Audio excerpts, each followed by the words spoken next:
Bharat, America, Israel और संयुक्त अरब अमीरात ने कहा है कि I2U2 सम्मेलन में खाद्य सुरक्षा संकट और स्वच्छ ऊर्जा पर ध्यान केंद्रित किया गया।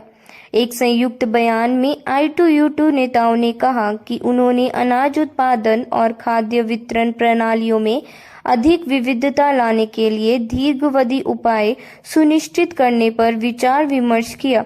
इसका लक्ष्य वैश्विक खाद्य संकट से बेहतर ढंग से निपटना है। संयुक्त अरब अमीरात ने घोषणा की है कि वह भारत में एकीकृत फूड पार्कों की श्रृंखला विकसित करने के लिए $2 अरब निवेश करेगा। इन पार्कों में अत्याधुनिक और जलवायु की दृष्टि से स्मार्ट प्रौद्योगिकी इस्तेमाल की जाएगी ताकि खाद्य पदार्थों की बर्बादी और उन्हें खराब होने से बचाने में मदद की जा सके। भारत इस परियोजना के लिए समुचित भूमि प्रदान करेगा और किसानों को फूड पार्कों से जोड़ने में सहायता करेगा। इस परियोजना में विशेषज्ञता और नवाचार समाधान के लिए अमेरिका और इजराइल को आमंत्रित किया जाएगा। इस दिशा में निवेश से फसल पैदावार अधिकतम बढ़ाने और दक्षिण एशिया तथा मध्य पूर्व में खाद्य असुरक्षा से निपटने में मदद मिलेगी।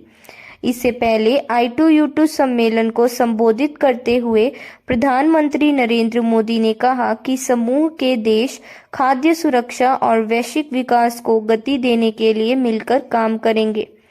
I2U2 का विजन और एजेंडा प्रोग्रेसिव और प्रैक्टिकल है। अपने देश की परस्पर स्ट्रेंथ्स, कैपिटल, एक्सपर्टाइज और मार्केट्स को मोबिलाइज करके हम अपने एजेंडा को गति दे सकते हैं और वैश्विक अर्थव्यवस्था में महत्वपूर्ण योगदान दे सकते हैं।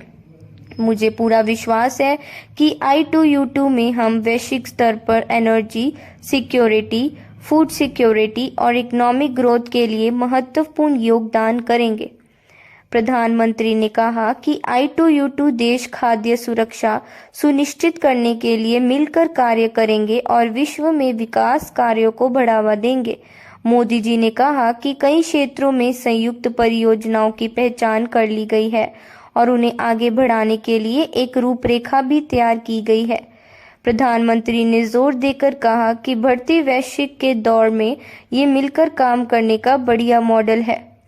प्रधानमंत्री मोदी ने विश्वास व्यक्त किया कि I2U2 ऊर्जा सुरक्षा, खाद्य सुरक्षा और वैश्विक आर्थिक वृद्धि की दिशा में उल्लेखनीय योगदान करेगा।